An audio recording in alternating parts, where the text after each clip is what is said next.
para que lo tengan ahí muy presente ahora es que en estas actividades respondemos algunas preguntas que son medio controversiales para en la sala, en la médica o en general en infectología. Y hoy Manu va a mostrarnos en Doctalmitos. Y la idea de hacer la actividad es a través de como de preguntas y respuestas y la respuesta a través de una revisión eh, no detallada, pero sí como analítica de la literatura. Entonces ustedes, si Manu va a presentar, digamos, algún artículo, algún estudio, pues que ustedes también te pregunten esto, ¿por qué hicieron este estudio? ¿Por qué lo hicieron así? ¿Qué significa esto? ¿Qué significa esta metodología? Dale.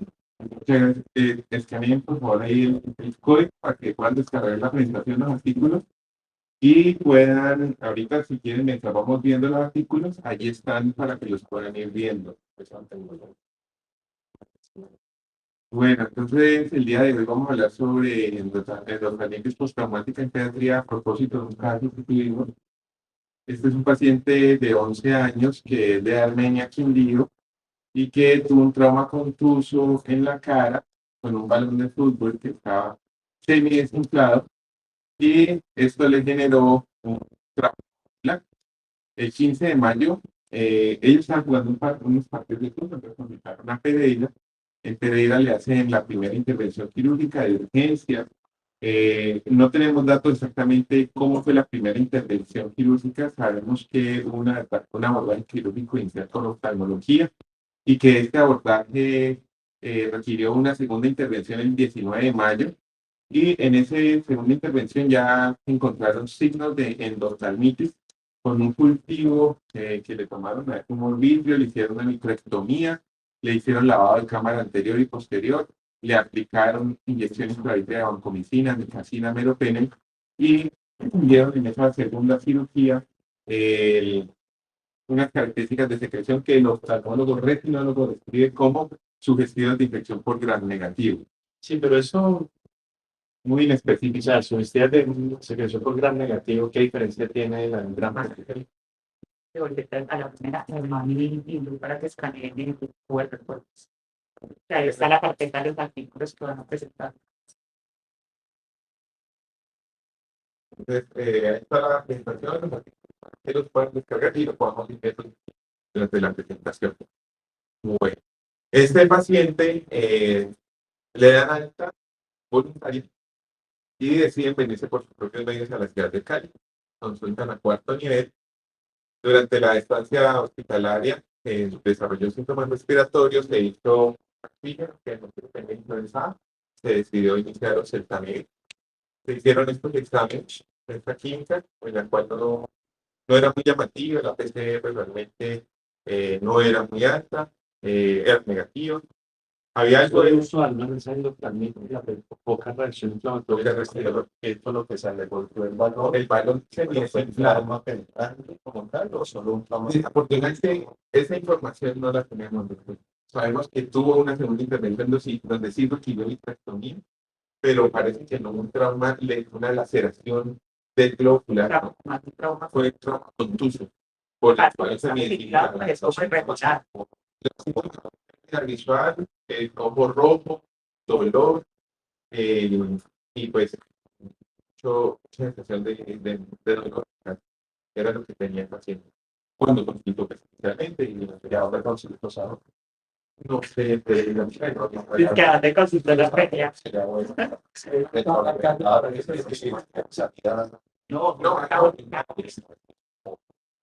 No, pero Probablemente sí, lo que pasa es que parece que tienen conexiones en la defensa. Entonces, de tipo realmente vieron Y solo quería, solo las características no cultivo y nada más. El leucocito de estas características. no. La tenemos igual y esa información no la tenemos. o sea, Pero el paciente llega y no requiere más intervención, porque el mismo retinólogo que opera allá opera acá. Y él fue el que hizo la intervención y dijo ya no necesitamos intervención. Entonces, básicamente era de observación y se pidió valoración por infectología pediátrica. Pues hasta ahí los antibióticos intravenosos, pues hasta ahí no estaba. para que le reciba ya la vitrectomía. Esa es la vitrectomía con los antibióticos en falso recto. Y esa oncomenomista fue sistémica. No, allá la vitrio. Se inició, y entonces aquí es lo que, ¿por qué trajimos el caso? Porque queremos responder si era necesario o no es necesario la administración de antibióticos sistémicos, orales, en qué momento, cómo. Esa es como la duda que trajimos el día de hoy, porque creemos que, pues creo, ¿no? Y de propiedad de un tema que, pues por lo menos nos van a consultar mucho a nosotros. Sí, esa sube. Se Cuenta cada rato y Sí. uno es ahí, pues se marca un poquito, ¿no? Las comunities, pues nada más que depende mucho del oftalmólogo, de que está bien. Exactamente. Y precisamente por eso hay una introducción al tema y es tratar de comprender que hay, digamos, tres condiciones. Hay tres patologías importantes que son Queratina, mira, antes resumimos rapidito. Es un niño de 2 años que está en Pereira, recibió un trauma como un contuso en Armenia. Un trauma en Armenia, pero pues desde Armenia lo está mirando el partido en Pereira. un trauma contuso en un balón de fútbol semidesinflado. Aparentemente no sabemos si hubo algún tipo de laceración digamos, la córnea. Simplemente que después empezó con síntomas de dolor y ojo rojo y dificultad en visual. Consultó y ahí sí le diagnosticaron una como pues endophthalmitis, porque era la cámara posterior, era el humor vítreo. Pero sí que el humor acuoso es cámara anterior, humor vítreo es cámara posterior. Y el humor vítreo pues estaba, habían células y aparentemente Secreción, sugestión de infección. sugestiva de infección. Según el retinólogo es que Sugestión de infección por gran negativo. y ya, pero no le hicieron nada, no le tomaban como cultivos. Le dio un cultivo negativo. Un cultivo negativo y ya. Y hasta ahí vamos, ahí le dieron Intravitrio, banco, mero amica. y ya. Y el niño pidió Y- se venga para acá. Sí, es muy frecuente que ellos, cuando consultan infectos, ya tengan antibióticos y los ponen en riesgo endotelitis. Y muy frecuente poner antibióticos sistémicos. Sí, ya eso lo vamos a ver. Por eso fue un tema que se fue. Entonces, estos son los puntos que es importante comprender y es la diferencia entre las zonas afectadas oculares. Entonces, vamos a ver que el ojo tiene unas estructuras que ustedes ya saben, por histología, anatomía, donde está la cámara anterior. Básicamente, la cámara anterior es todo lo que queda entre la cristalina y por detrás de la córnea. Veamos que la córnea tiene 3 capas, un epitelio, un estroma y un endotelio. Este endotelio es de que el epitelio es multicelular. Este estroma es un tejido que no está vascularizado. Y esto es muy importante por el tipo de, digamos, condiciones que pueden exponer a infecciones o lesiones en esta zona y cómo administramos antibióticos, que es de difícil administración porque es una zona de baja penetrancia de los antibióticos sistémicos, básicamente nula. Tenemos que este ojo, digamos, el ojo humano, tiene una cámara posterior, esta cámara posterior, capas, donde está la coroides, está la retina, que son las estructuras más importantes, pero que tienen zonas, por ejemplo, que es donde está la hora cerrada, que es la retina, donde está el nervio óptico y la fobia, que es la zona de máxima visión, y que está lleno de humor vítreo, mientras que está el humor acuoso en la cámara anterior. Entonces, eso es importante lo que vamos a ir hablando durante la revisión. Entonces, cuando tenemos una queratitis, veamos que la queratitis es la afectación de la córnea, donde esa córnea, por ejemplo, puede tener una úlcera, y esa úlcera genera que haya un proceso inflamatorio y detrás de la córnea se acumule pus. Sin embargo, no solamente en las queratitis hay hipócrino, también puede darse en las endoftalmitis, porque es el acúmulo de células inflamatorias.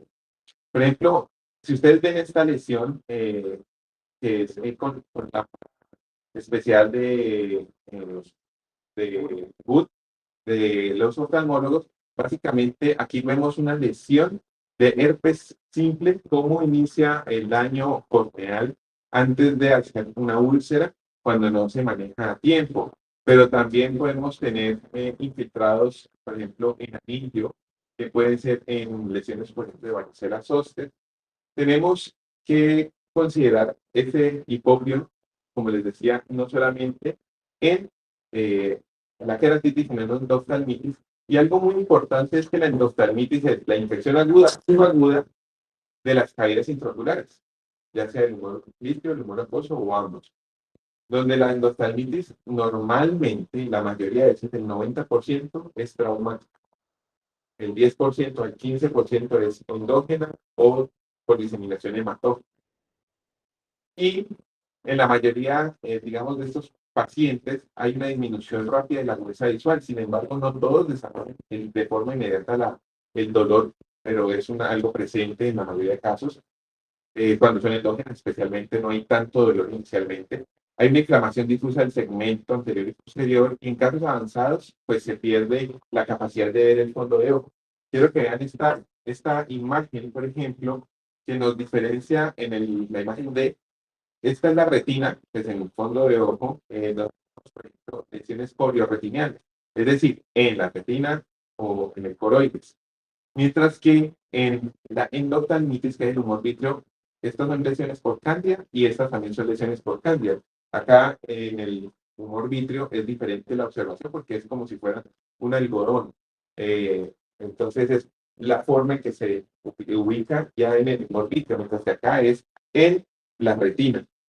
También podemos ver en las imágenes como la ecografía, inflamación dado por alteraciones ecográficas por detritus en el humor vítreo o en el humor acuoso. Sin embargo, la ecografía tiene el problema que no siempre es capaz de detectar alteraciones porque cuando está muy temprana o es de operador dependiente.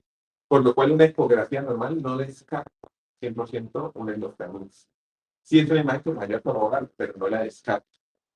Entonces, siempre es la clínica principalmente.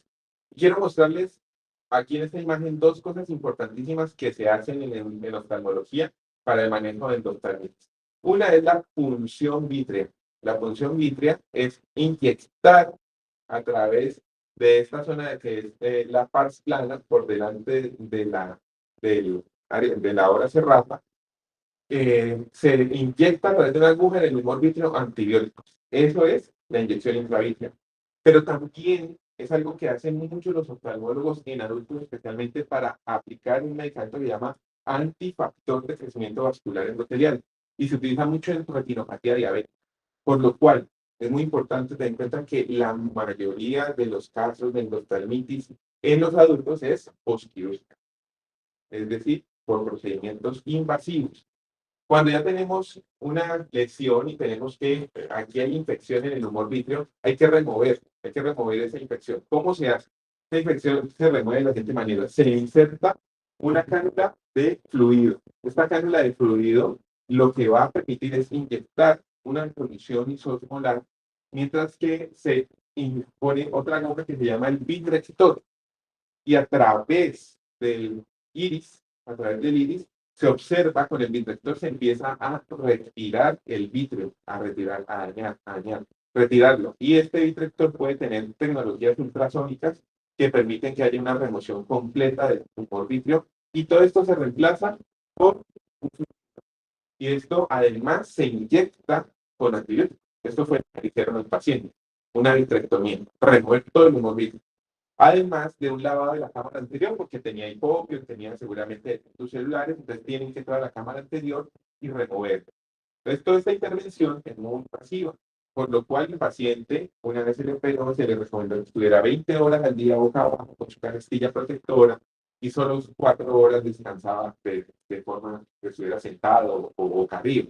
Entonces, y deben permanecer en un extremado cuidado para no terminar de lesionar este ojo. Todo esto es para decirles que la endoftalmitis tiene altísimos grados de secuelas según el momento en que se maneje y que los oftalmólogos lo manejan como una pérdida visual aceptable que el paciente quede viendo algo. O sea, con que quede viendo algo, así sea cuentadero, ya quedó bien, porque antes que tocaba hacer enuclear el ojo. Para las endoftalmitis.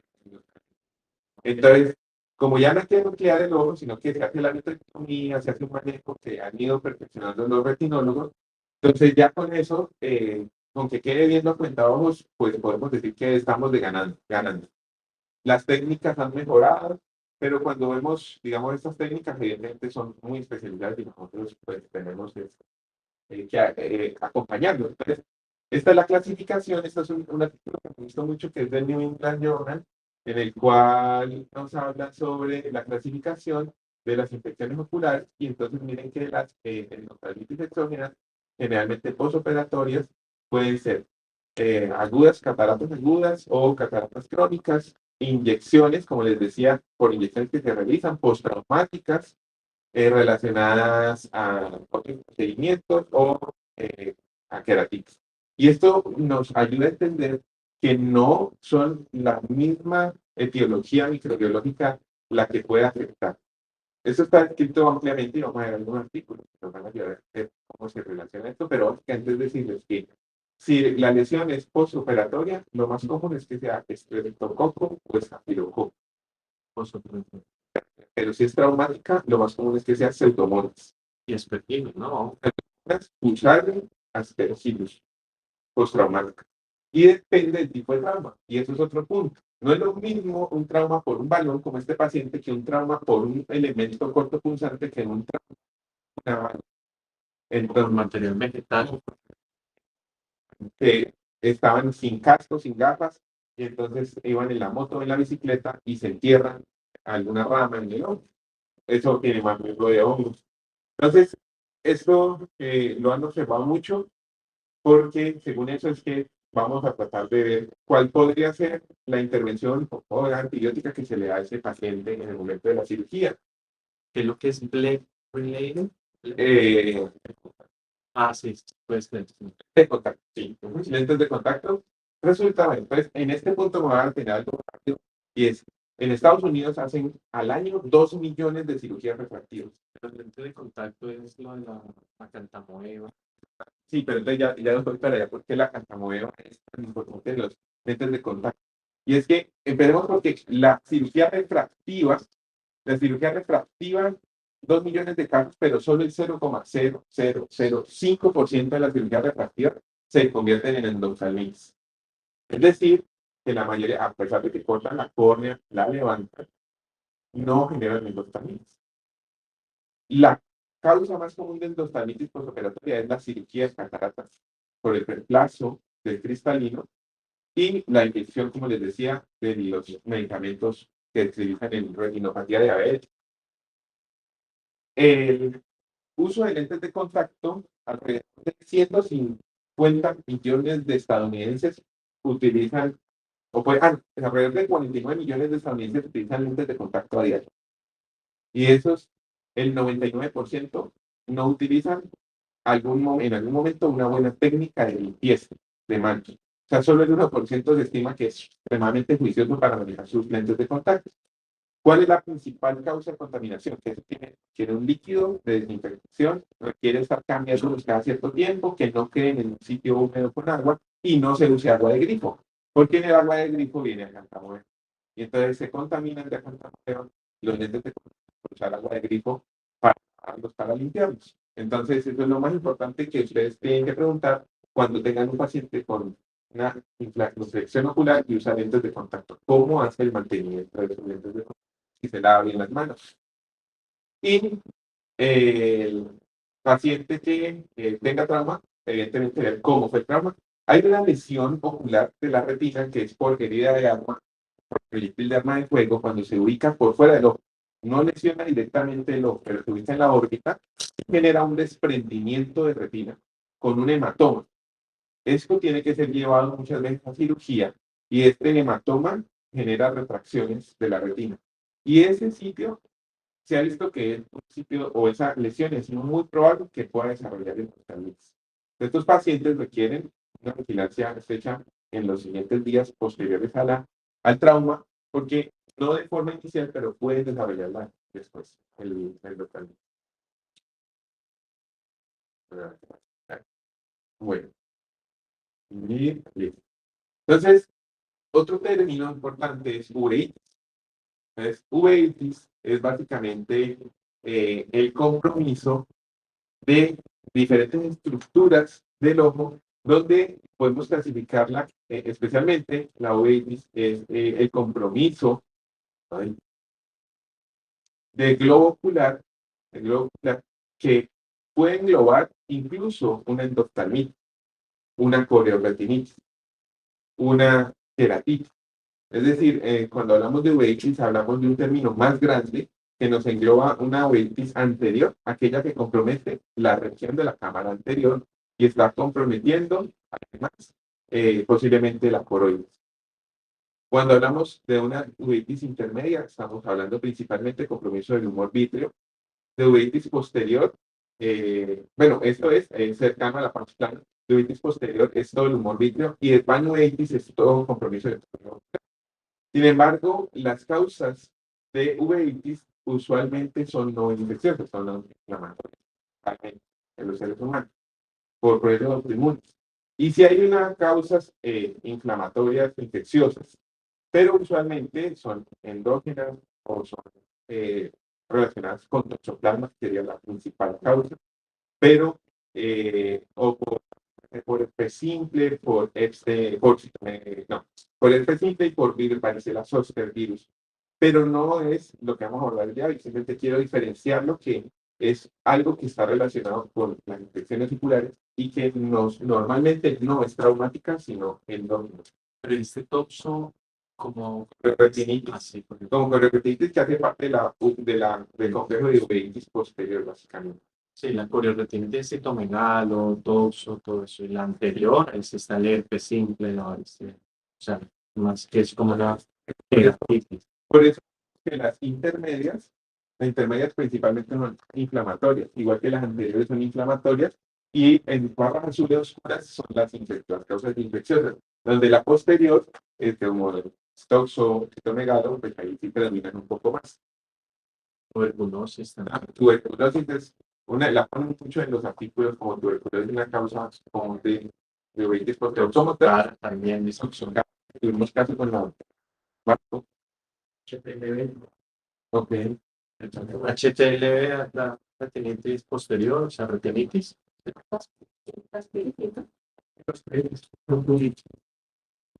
Listo. Entonces, importante para que diferenciemos esto, y así es como podemos ver entonces diferentes lesiones. Y acá está, por ejemplo, la fobia a la papila, digo la papila, aquí le pongo la papila, y esta es una lesión tuberculosa. Pero quiero bajar aquí la luz para mostrarles algo. Que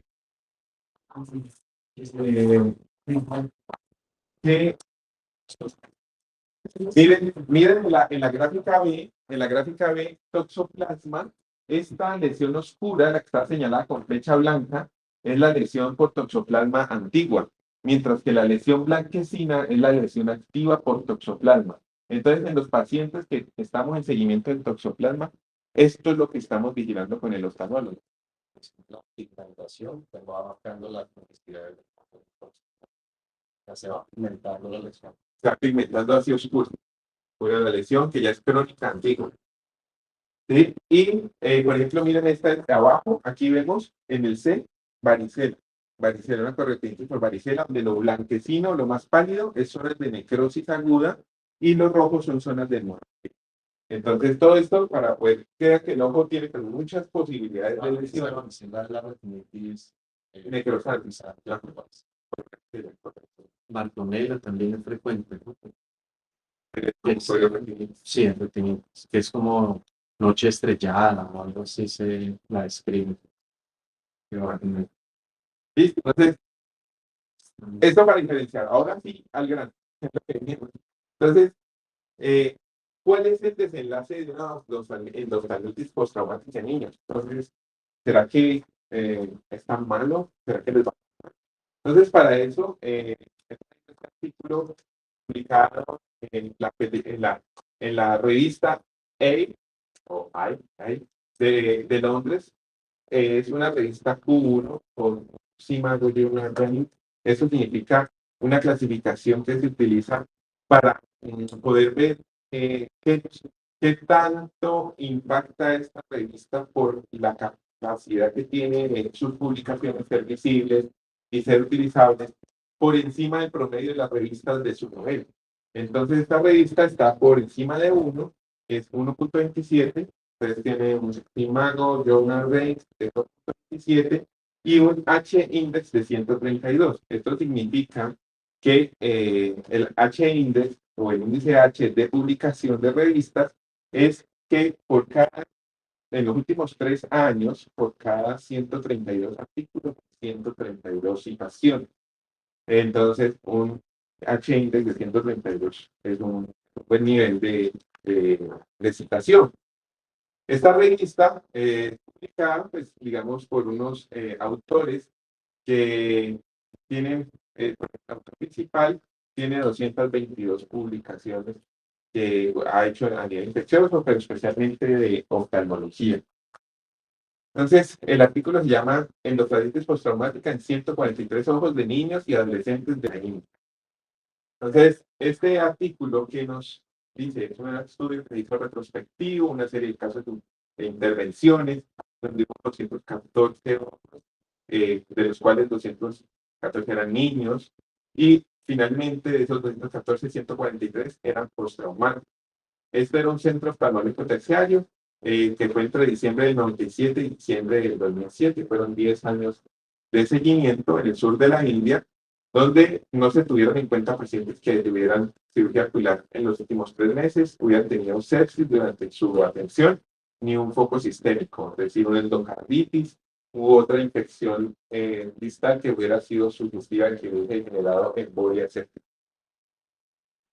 El tiempo de tratamiento se les clasificó a estos pacientes como un tratamiento inmediato, temprano y tardío, según el momento en el que se llevaban a intervención quirúrgica después del trauma ocular.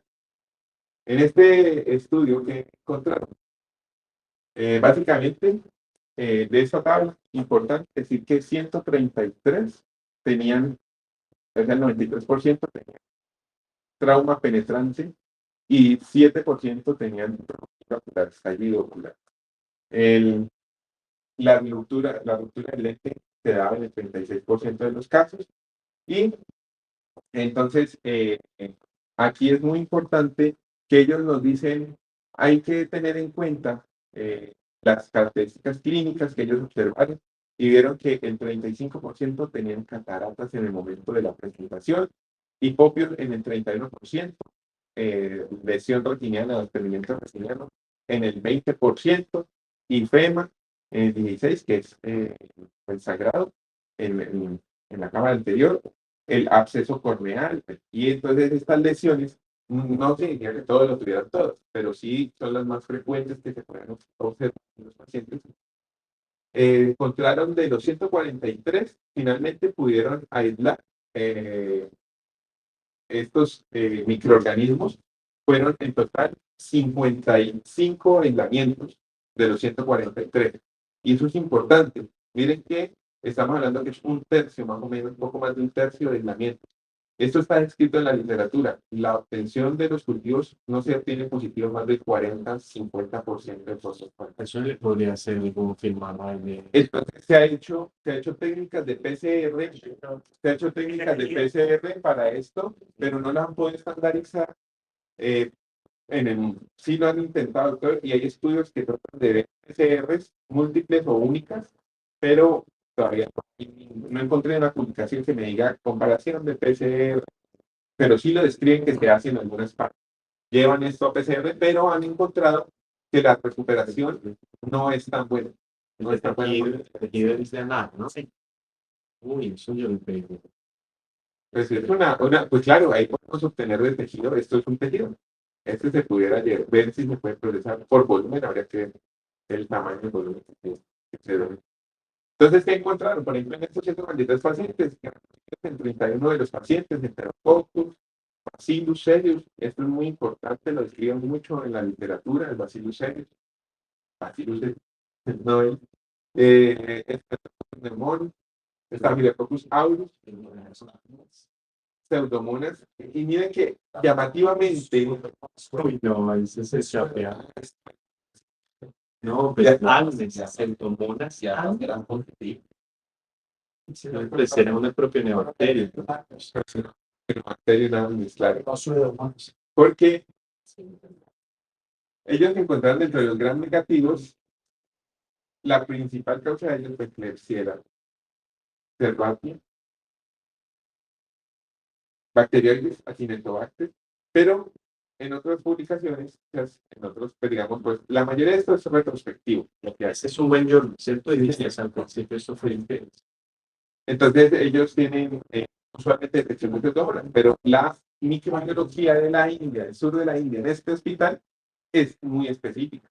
Y eso es algo muy importante y por eso traje este artículo, porque me llamó la atención que no es lo que describían en otras series de casos. Según eso, uno tendría que usar para anaerobios, con ese pesadilla y anaerobios, ¿o no? El propio nombre, Los anaeroides. y hongos, 3 de los 80. Y de hecho describen, ¿no?, que el 5% aproximadamente de los aislamientos son por hongos, en la mayoría de las series. Cuando ellos entonces definen, y aquí hay algo importante, este artículo ni en el suplemento, ni en el artículo, ni en ninguna parte describe qué es MIL. Lo busqué por todos lados, Nada. nada. Sí, o sea que no es nada, pero no lo anoto. Entonces me llamó la atención porque pues no queda claro, pronto para los que no. O sea, no recibieron ningún tratamiento. Miren que el resultado adverso, evidentemente, de los 15, pues, los que recibieron lensectomía, o sea, que le hicieron drenaje, le hicieron vitrectomía y que le hicieron aplicación intravítrea en los 71, el 44 tuvieron un desarrollo o una visión óptima, digamos, AO significa anatómica auto, y que es la parte de la estructura ocular o visión ocular óptima en 30 de los 72 casos. Pero como les decía, para la mayoría de los oftalmólogos, visión óptima es poder ver siquiera en cuentaderos. Entonces, eso, ellos, ¿a qué llegaron con esto? Finalmente, lo que ellos encuentran es que Se me hace este estudio, pues sin conocerlo, es que es muy heterogéneo, muy diferente, como los pacientes, ¿no? sí, es que lo que pasa, doctor, es que como son diferentes condiciones, la mayoría son así, o sea, no son muy heterogéneos, ¿no? Este lo bueno es que es pediátrico, ¿sí? Porque la mayoría mezclan adultos con niños. Claro. Por ejemplo, no sabemos si fue trauma por arma cortopulsante, no lo dicen. Y entonces aquí quiero resaltar es que tomaron como estándar al comparador a la intervención inmediata en las primeras 24 horas. Y entonces vieron que si se intervenía entre los 2 a 7 días siguientes, había un odds ratio de 3.6 para desarrollar endoftalmitis y con ello, pues, la intervención tardía aumentaba, o sea, no inmediata, sino temprana, aumentaba 3.6 veces el riesgo de endoftalmitis y la intervención de más de 7 días incrementaba 9 veces el riesgo de endoftalmitis. Pero para esto también busqué un artículo que me dijera, bueno, ¿qué pasa si la intervención es muy tardía? Y hay un estudio que realizaron el ejército de los Estados Unidos en el cual utilizaron soldados, que 47 soldados que habían tenido trauma ocular penetrante en zonas de conflicto y que algunos de ellos habían sido llevados incluso hasta 30 días después de la lesión a cirugía. ¿Qué hicieron ellos? Hicieron que inmediatamente tenían el trauma ocular, administraron antibióticos endovenosos desde el momento cero o apenas pudieran administrarlos, o si no había endovenosos orales, pero le administran antibióticos hasta el momento de la cirugía en un nivel de alta complejidad. Y esos 47 soldados, todos les fue bien. Sí. Todos les fue bien. Ahí no habla nada del Hasta 30 días. ¿no? ¿Cómo está? No, aquí no. Aquí no. Eso es lo que va a hacer. Con antibióticos mientras Sí, sí, señor. entonces, ahí lo que mostró como para desenlace adverso anatómico fue acceso hipopión reduce el riesgo. 0.3. ¿Entienden esto? El hipopio es desprendimiento de rutina, ¿no? ¿Cómo está? Desprendimiento de rutina. Sí, eso es un mal pronóstico. Sí, 5.2. También tiene significantes estadísticas. Tiene desprendimiento de retina, pero es por lo que les decía que si hay desprendimiento hay hematoma y el hematoma favorece la mala desenlace.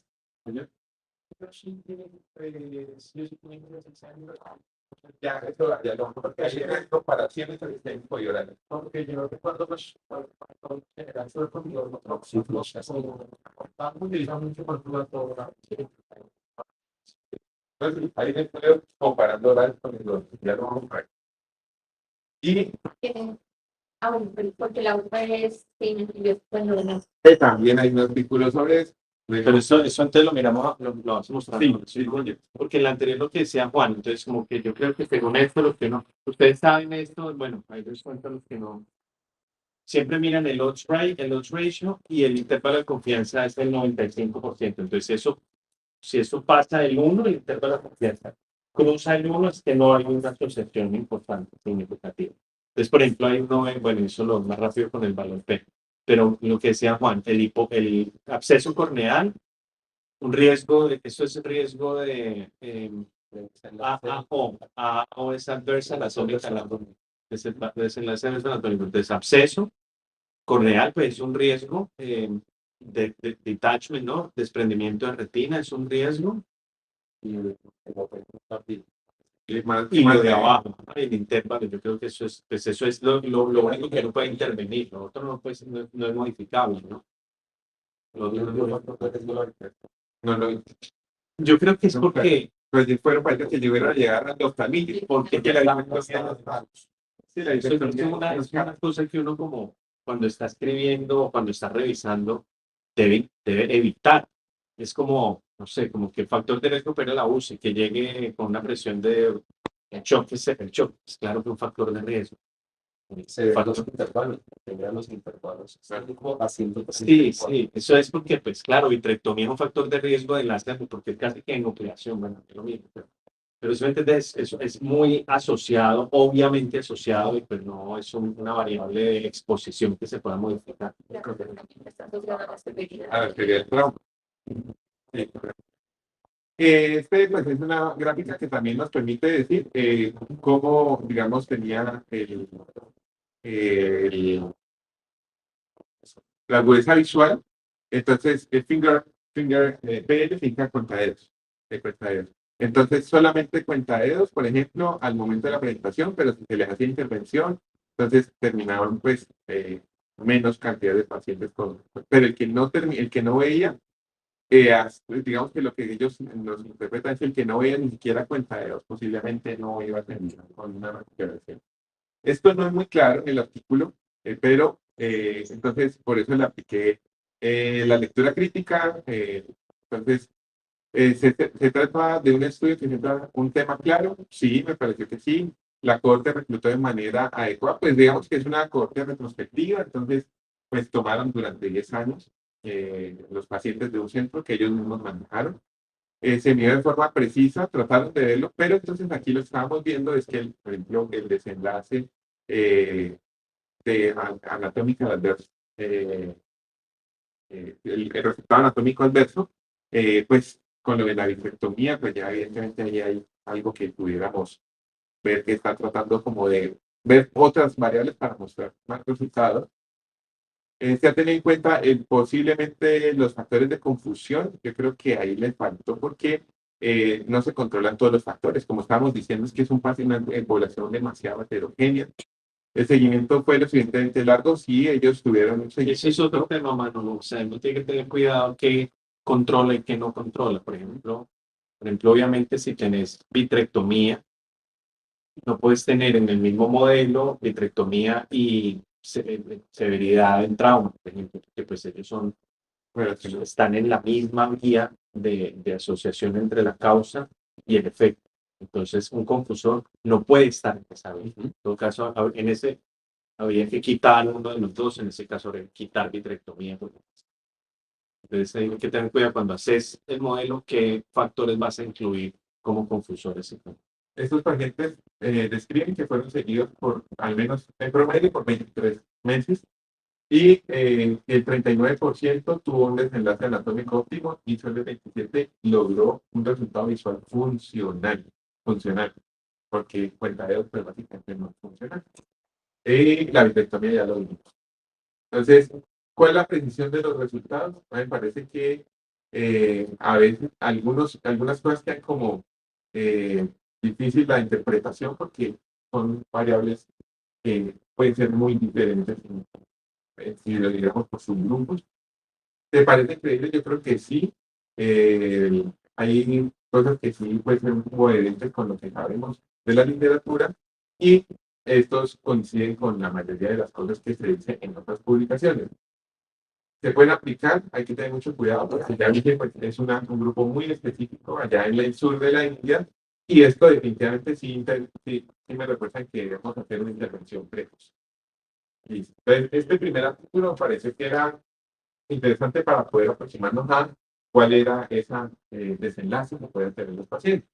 Ahora, si yo pongo un antibiótico, esos microorganismos tienen efecto. Esta es otra revista que no la conocía, pero básicamente también es una revista común, aunque su, si mal yo, es un poco menor, el H-index sí es alto. Y está También conozco las métricas, mano, yo uso mucho el factor de impacto. sí, sino que con esto es como la forma en que estamos utilizando últimamente la Es lectura similar al al factor de impacto. Solo que el H-index mide, según lo que he leído, doctor, y es que el H-index mide mejor esa capacidad que tiene una revista en los últimos 3 años de poder ser impactante en la literatura, porque Lo que es alto y que es bajo. El índice H es el número de artículos que se ha citado un número de veces. ajá, Pues, el último- en este caso, 120 artículos los han citado 120 veces o más. Pero no sé si eso es alto o bajo. no, lo que sí es que el SJR sí lo dicen que es por encima de 1 y de para el H-index sí es muy variable, eso depende de quién lo dice. Bueno, entonces esta se llama etiología microbiología, igual que entre 18, menores de 18 años que tuvieron en datos retrospectivos durante 8 años, dividieron en 2 periodos para tratar de ver si había diferencia en estas temporadas, tratando de ver si había sensibilidad o resistencia. ¿Qué no me gustó de este artículo? Que tomaron las resistencias intermedias, los mix intermedios, los tomaron como sensibles. Entonces, o sea, que el grupo de sensibles para ellos eran sensibles e intermedios. Y los resistentes fueran resistentes. De los 459 casos que tenían con endoftalmitis, esto es China, esto es Shandong, el, el estado de la provincia, 127 tuvieron cultivo positivo. De estos pacientes, entonces, esto fue el aislamiento. Entonces, miren que algunas cosas son similares a los gram positivos. Desde cualquier punto. Pues el mío, ustedes pueden seguir, pero yo solo. Aquí está Bacillus cereus, y están los gram negativos, donde aquí sí, digamos, Pseudomonas es el principal causante de los bacillus gram negativos. Más que el 16% en este grupo fueron boronos, mientras que la descripción usual es del 5%. Fue un poco mayor. ¿Qué antibióticos utilizaron ellos o midieron la sensibilidad? Entonces vieron que de los microorganismos aislados había una sensibilidad usual o buena, adecuada a las quinolonas, pues, levofloxacina, moxifloxacino y oxfloxacino tenían una sensibilidad por encima del 90% de los gram positivos, en los gram negativos del 100%, más del 90% de gram negativos. Es decir, tenía una buena sensibilidad que iba a lo que utiliza entonces eso es moxi como primera línea y cipro como Pero si tengo una endoftalmitis, como el caso que acabas de describir, que uno no sepa por qué, un trauma, con lo que sea, con lo otro que es frecuente jugando con el amiguito, lo tuvimos en Ibarra, con un lapicero y cosas así. ¿Qué antibiótico entonces? Entonces, eso es algo que tratamos de responder, pero como usted está ahí, entonces le respondo que básicamente trataron de ver la comparación en otro artículo de si usamos cipro más bajo versus cipro más efepime, y básicamente es lo mismo. O sea, lo mismo desde el punto de vista de resultados. Y en cuanto a distribución, Sistémico. en cuanto a distribución, ¿cuál se representa? Entonces, hay estudios viejitos del 96, del 98, del 2000, del 2004, en el cual todos penetran muy bien. Pero penetran mejor las quinolonas. Sí, Sí, las pero ceftazidima, yo tengo ceftasima. las ceftazidima tienen un 60% de índice de concentración vitreoplasma, mientras que las quinolonas pueden ser un poco mayores, 70, 80%. Banco, se refiere banco y luego entonces, Ajá. Entonces, sino que el efecto haciendo bueno, digamos que el tema es que para adelantar más, lo que nos dice durante el momento quirúrgico se debe administrar antibiótico en el momento, O sea, claro, sistémico e intravítero.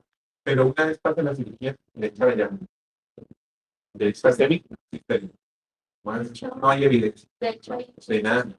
absolutamente Sí, intravítero y para el contacto.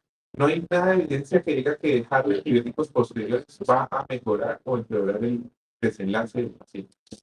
a mí no me Ah, La efecto exactamente como dice el laboratorio. yo le Esto es penetrante. Las endógenas, la endógena se Porque sabe que o sea, la mayoría llegan con no, no, historias, claro, no, con no, historias, esa es la pero además que los que llegan como con traumas contusos y todo esto, las historias son como muy bizarras, y entonces que la clave está es la el contaminación quirúrgico, es decir, lo que tú estás diciendo, darle el antibiótico endovenoso probablemente inicial, si la cirugía se va a mejorar. prequirúrgico, eso sí está. Eso sí, prequirúrgico como prequirúrgico, la cirugía y el intravítero. Yo tuve esa duda porque, bueno, como doble diagnóstico, como, como una situación fue que yo usualmente les dábamos el tratamiento endovenoso con la literatura que teníamos y demás. Pero yo veía que mi esposo en la clínica oftalmológica, ellos operan a los pacientes y se van. Ellos no los hospitalizan. Otros pacientes que van con trauma ocular es el manejo quirúrgico, el antibiótico intravítero y pared de contacto. Y el resto son antibióticos. Y eso sea los también, o sea, No, ya pues sería, sí, porque ahí es el antibiótico intravítero. Lo que sí es que ellos hacen un control muy importante y vuelven a operar si es necesario. Pues mira, pero yo lo que hago, y eso es con base pues en alguna, creo que en Mandela hay un muy buen capítulo de eso, y ahí es donde creo haberlo leído. En general lo que he hecho siempre es banco con cefepime o ceftazidima endovenoso, pero por varios días, como por 7 días, pero lo que me están diciendo pues me pone a pensar mucho. Además de siempre y con anfotericina B, liposoma también. No lo ponen de primera línea Pues depende, claro, depende de factores de riesgo, trauma por vegetal. Pero me entiendo si es alguna vez la cirugía no pasa, el riesgo también es Pero si la cirugía es para eso, es para hacer pues la vitrectomía y para hacer el drenaje, lo que sea, curtir eso. algo parecido como a la Pero me llama mucho la atención, claro que no, lo que es hermano, que no tenga pues como evidencia, porque estamos hablando de un compartimiento al que llegan los antibióticos sistémicos, porque llegan al. De hecho, cuando se hace vitrectomía llegan mejor que a la vitrectomía original. Exacto. Tienen una infección ahí. La estás drenando, pues un poquito, no la drenas bien con la vitrectomía, no la drenas mucho. O sea, la cantidad de microorganismos que quedan ahí es alta. Entonces, por eso no entiendo por qué no Porque van deja el antibiótico Claro, deja el antibiótico intravítreo. Sí, la media, por ejemplo, de ese antibiótico. sí, pero wow, pero yo sí pensaría que simplemente por biológicamente estoy. No. Bueno, me levantas más rápido porque es que este tema me puso a pensar mucho. Este tema lo hemos revisado parcialmente con la doctora hace un tiempo, pero era más como el toxoplasma, citomegalovirus. Entonces, por eso dije, este es el complemento perfecto para una revisión. Y voy a estar aquí en decirles algo muy importante, y es que este estudio comparó vancomicina, por ejemplo, la sensibilidad de los microorganismos que encontraban ellos allá en China, y vieron que ya había una resistencia del 17% a vancomicina en los microorganismos. Cuando se analiza vancomicina para gram positivos, puede que haya un 17% de riesgo en ese grupo de fallo. blanco, en la disputa 96, demuestra que va a haber 30%, 40% puede tener de relación vitreoplasma, ¿no? Porque una pregunta importante sería el producto inesolino, que también tiene que ver. También pasa. El prednisolón pasa un mayor porcentaje. Pero mira que si buscando dice que meloninesolismo y moxifloxacino Sí. son los que están muy documentados Excelente. y que logran niveles Linesolid, sí. niveles Porque Sí, una solita que es el 30. el boriconazol pasa muy bien. De los antifúngicos es el que mejor pasa, mejor que apotelicilina. Queriendo aterrizar un poquito más, digamos, como profesor rural. Saco como conclusiones, primero que hay que comenzar desde antibiótico, acá por ejemplo, que tengo indicios de que el trauma es penetrante. Ahí mi pregunta es, cuando lo que yo tenía, digamos, en mente, que a mí me llegó un trauma penetrante, pero obviamente salió un poquito de los efectos. Los médicos, la turbina, no tenía tauramicina, que era disponibilidad para eso, botadas, por ejemplo, de moxifloxacina o de moxifloxacina, que con esteroides. Sí. Otra pregunta. Se pone un esteroide y se busca la parte tópica. Pero es un tópico y no. Sí, doctor. Entonces, Sí, pero de hecho se utiliza mucho esteroide. Sí, los estudios han mostrado que de lo que ellos, de la experiencia, son experiencias de retrospectivas, es que usar esteroides es casi la regla en el antibiótico tópico. Entonces, antibiótico tópico, digamos, estos dramas como contexto de expertos retinólogos que lo ponen en las recomendaciones de ellos, es que se ponen antibiótico enfrecido en las gotas rostales. Busqué artículos sobre eso y encontré algo importante que nos diga eso. es que parece un tenedor porque, por ejemplo, acá literalmente lo que yo he visto desde los traumas, no sé si se repite, yo por literalmente tenía unas preparaciones. Pero para eso manuales de medicina mica. Y lo que me habían, o lo que yo tenía el conocimiento para eso era, por ejemplo, el campo que les digo, pero después de haber hecho el lavado de ojo, cerrarlo, dejarlo quietos y puedo poner una canastilla y con eso irme, digamos, hasta donde lo deje que rendir. Ahora, pues poniéndolo de esta manera, sería más bien como hacer el lavado y todo eso, porque el sistémico y matarlo sistémico bastante. Sí. Pues sí, lo ideal es que tú hagas un lavado para retirar el material sucio, el máximo. Pero usar antibióticos tópicos versus sistémicos, lo que tiene mejor es el sistémico, porque aquí la lesión es penetrante. Este es lo que debes apuntar hacia el vítreo, no se vuelva un absceso. La verdad no estaba probando, no estaba probando. Sí, solo tópico más sistémico que No, no hay. pero en el sentido de que si algo tópico es algo que está dentro. Ese antibiótico penetra hasta los tópicos aplicándolo solo. No, al contrario. ¿Listo? Está previa, por lo cual es sistémico, mientras llegas a lo que haces todo. Ya, Porque ya, ya Es algo se tópico que se no tiene. Y empieza a tener ya como la parte de, entonces el esteroide igual sería. pues ellos lo usan, pero realmente no es que haya Hay una una postura no, en la mostaza anterior. ajá, no, sí, o sea, es como que lo usan. Y de hecho, los retinólogos en muchas ocasiones dicen cada retinólogo puede tener una experiencia diferente. Entonces pueden tener diferentes conductas según lo que cada uno ve y observa de intraquirúrgico. Entonces, eso es lo que patológicamente, digamos, que se beneficiaría de el esteroide o el para los que lo usan dicen que sí, porque van a tener una inflamación inmediata. Ayuda pues, del trauma. De los que no lo usan, dicen que no. Entonces, pues por eso es que no hay como mucha claridad. En cuanto a su uso, digamos, la vida media de cada uno de estos antibióticos entre los 2-3 semanas o cada cuánto le hacían revisión. le hacen revisión y no sé la frecuencia, pero sí, no más de 72 horas. Entonces vuelven y llaman al paciente y dicen si requiere reintervención. Sí me causó duda porque nosotros usualmente lo manejamos antibiótico Entonces, pero cuando uno le escribe que le entra bien, pero pues es el que realmente que le menos pues ahí. y adelantando la conclusión, esa es la conclusión. Pero básicamente este artículo lo que no me gustó de este artículo es que básicamente eran pacientes pues, muy retrospectivos, solo los que tenían positivo, entonces para ver la sensibilidad, entonces queda muy difícil saber si esta sensibilidad de antibióticos es la que nos podemos nosotros aplicar. Aquí, digamos, la parte de si lo podemos aplicar a nuestro medio, hay que tener mucha precaución porque podemos tener diferentes microorganismos y resistencias en nuestro medio. Sabemos que, por ejemplo, en sangre o en cultivos de Staphylococcus aureus, el 40% casi de Staphylococcus aureus en Colombia puede ser meticilino resistente. Entonces, hay algunas descripciones de vancomicina resistente, pero ellos tienen 17% de vancomicina resistente.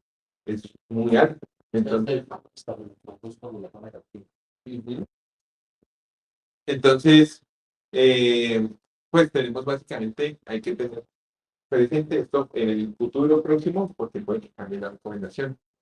¿Cómo elegir entonces el antibiótico útil? Esta es una revisión sistemática y metaanálisis. Esta también es una revista que, aunque tiene un H-index que es bajo, sí tiene un SJR de 1.98 y que es de la Academia Americana de Oftalmología. Entonces, este es el uso de antibióticos profilácticos, que era lo que preguntaba el doctor, si le doy antes, o no, sí, sirve o no sirve, y que menciona la doctora Abarca. Entonces, básicamente encontraron tres estudios de toda la literatura. Eso incluyó 1.798 pacientes. Se les hacía seguimiento en general a una semana, 6 semanas, con una mediana de 56 semanas.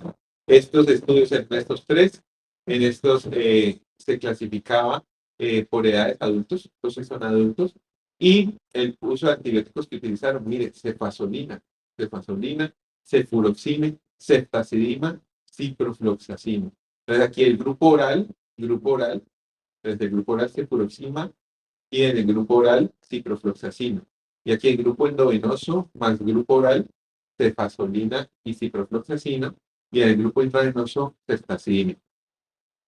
Entonces, más vancomicina, ¿no? Más vancomicina. Mientras que el otro estudio era un estudio que estos eran estudios retrospectivos y en este otro estudio era para poder observar básicamente el desenlace que tenían los pacientes. Entonces, de los que utilizaban, por ejemplo, uso de antibióticos sistémicos, 80 versus no uso, 163 pacientes, 80 versus 163 pacientes. Entonces vieron que había una diferencia de 3.75% versus 4.91% de desarrollo de endoftalmitis, de los pacientes que tenían trauma ocular. Entonces, el uso de antibióticos sistémicos había un poco menos, pero no llegaba a ser estadísticamente significativo. En los estudios prospectivos encontraron un total de eventos del 2.19%, donde utilizaban oral, o sea, estos dos de acá eran prospectivos y este era retrospectivo. Lo dije al revés hace un momento. Y al final, sumando los tres estudios, el 2.84% de desarrollo de endoftalmitis si se utilizaban antibióticos antes del procedimiento quirúrgico. Ellos vieron que pues, había un riesgo de sesgo, digamos, sobre todo en el estudio que era retrospectivo, pero lo que aquí nos dice esto es que no había en este estudio, este metaanálisis de tres estudios, no había ni conducta a favor ni conducta en contra de usar antibióticos, no era beneficioso ni tampoco empeoraba respuesta de usarlos antes del procedimiento.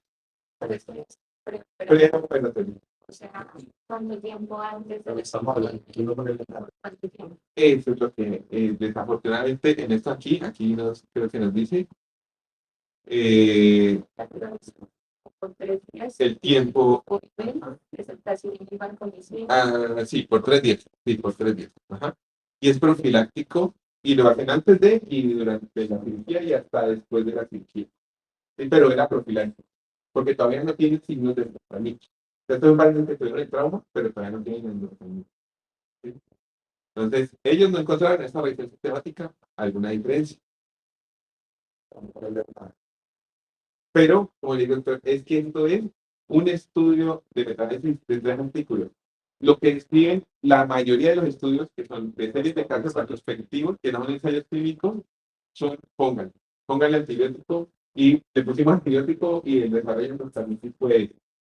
Entonces, desafortunadamente, aunque es una revisión que muchas veces la consideramos con esta calidad, desafortunadamente es un tema que no tiene una cantidad de estudios suficientes para poder decir que esto es un resultado que me va a convencer para poder usarlo. Entonces, pues ellos lo hacen, pero me voy a enfocar en la última pregunta, y es que no hubo diferencias significativas entre los dos grupos, que la precisión no es más o menos moderada, que no podemos usar estos resultados en nuestro medio de forma así discriminada, y que pudieran considerarse esos resultados importantes. Sí, hay que tenerlos, o sea, que yo sí tomaría en cuenta que esto existe, pero yo pienso es, nosotros no solo inventamos una decisión clínica, y eso es algo que también hay que tener en cuenta. No lo describen artículos, exactamente no encontré un artículo que dijera el componente ético y médico legal de uno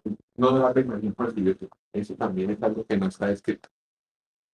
Ya casi acabamos. Este artículo, que también es de la revista Q2, esta sí es menor, pero me gustó el tema que trataba, que era la vancomicina intravenosa y el cefepime intravenoso. ¿Sí? Entonces, es un retrospectivo de 4 años, 231 casos. Esto es en Dallas, Texas, donde estaban en un hospital general y un hospital pediátrico. Estos pacientes todos tenían un protocolo de manejo estándar. Se les da banco cefepime. Si era chiquito, se le daba por kilo, y si era grande, se les daba dosis estándar de adultos, y se les hacía un seguimiento a ver pues cómo era el paciente, pero básicamente lo que ellos encontraron es que si desde el tiempo de la lesión a la presentación pasaban más de 48 horas, el riesgo de endoctamitis era de 4/15, mientras que si desde la lesión al momento de la presentación a urgencias era rápida, entonces era 1 de 210. O sea, el riesgo de endoctamitis está relacionado con la consulta tardía. También a la reparación ocular, al momento de la cirugía. Si había cuerpo extraño olvidado, esto es algo importante, también pudiera ser un factor de riesgo para desarrollar endoctamitis. Y esto es algo que describen en otros artículos, que a veces quedan cuerpos extraños, no queda tan fácilmente, puede ser una lesión pequeña, pero hay un cuerpo extraño intraocular respecto a no tener un cuerpo extraño intraocular. Miren, 3/45 versus 2/179. Y esos son los que tienen diferencias pues, estadísticamente significativas.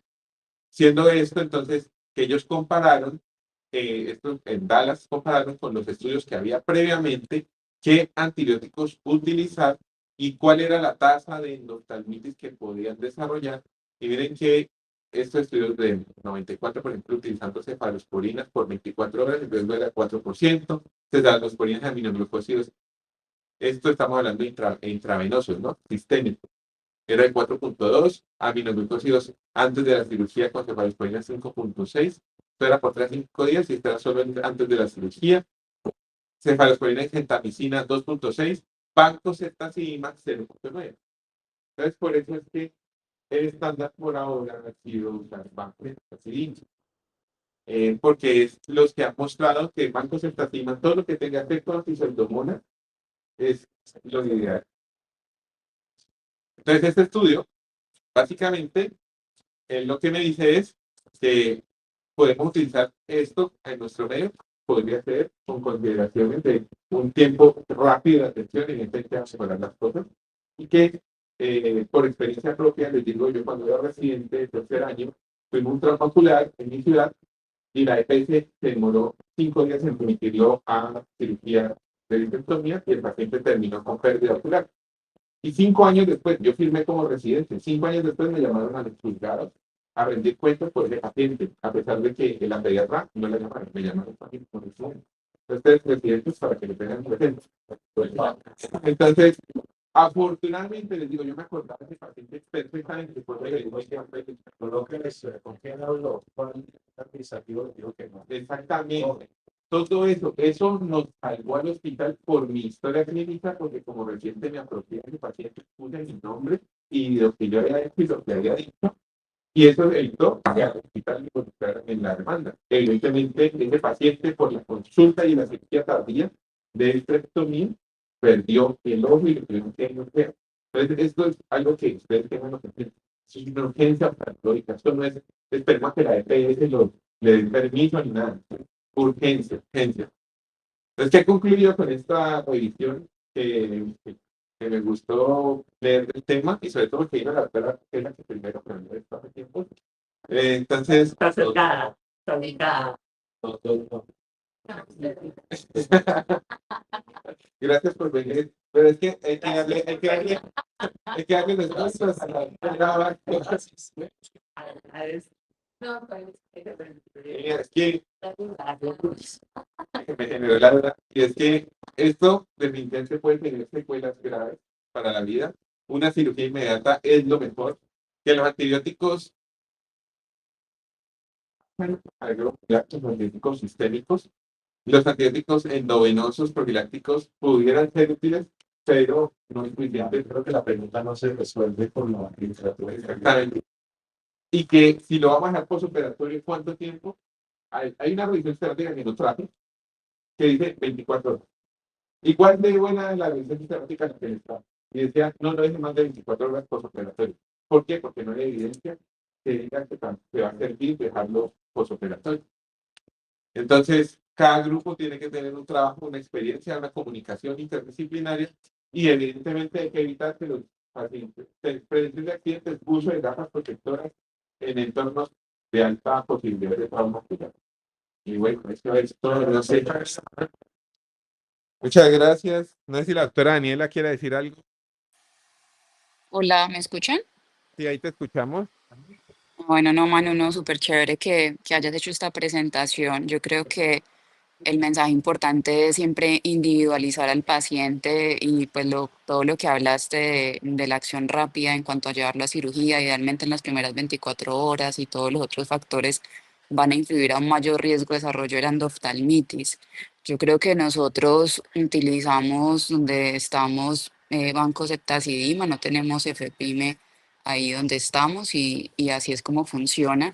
Y, y en este caso de las endoftalmitis exógenas, en este caso por un trauma, pues queda la duda de si dar un ciclo un poco más largo de los antibióticos y yo también estuve revisando porque realmente en un paciente que se le considera que tiene endoftalmitis, que le tomaron cultivos, que está todo negativo, darle algo oral que llegue a la parte del vítreo es difícil. Y mira que tú hablaste de cipro, pero realmente cipro en muchas revisiones no llega realmente a la parte vítrea. Entonces lo que recomiendan es levo, moxi o gatifloxacina como una opción. Pero si piensas en pseudomonas, pues te quedas un poco corto. Entonces, bueno, no, yo creo que hay mucho que seguir como revisando, pero me pareció muy chévere. Gracias, man. Bueno, Dani, muchas gracias. Gracias. Sí, lo que dice es muy importante. Por ejemplo, este paciente terminó recibiendo más tiempo antibiótico por toda esta incertidumbre. Sí. Bueno, muchísimas gracias, muchas gracias a todos. Gracias, Dani. Chao. No tiene problema de lanzarlo.